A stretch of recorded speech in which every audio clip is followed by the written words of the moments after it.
ni kita akan buat video dalam Mobile Legends. Okay, nanti kita jadi cuba like dan subscribe banyak-banyak guys, sebab nanti kita akan buat banyak video Mobile Legends dengan jom kita mula guys.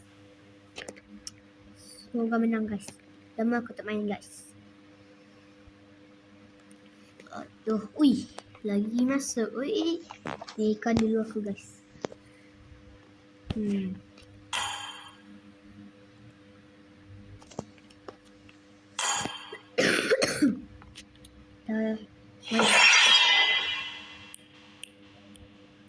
Ingatkan. Apa tadi?